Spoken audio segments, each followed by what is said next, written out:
What up, everybody? So, weather kind of nasty out here, so I'm not sure if I'll be a good video, but majority of the car looks like this here.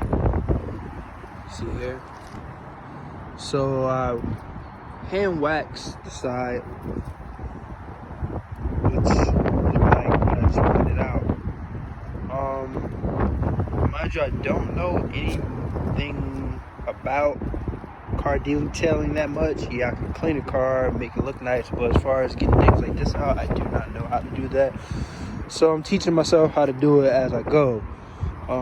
Did this side as well, all by hand, no machine, just to see how the car will clean up, more or less, you know, before I get a machine and start to go into it. But yeah, it's my first video vlog.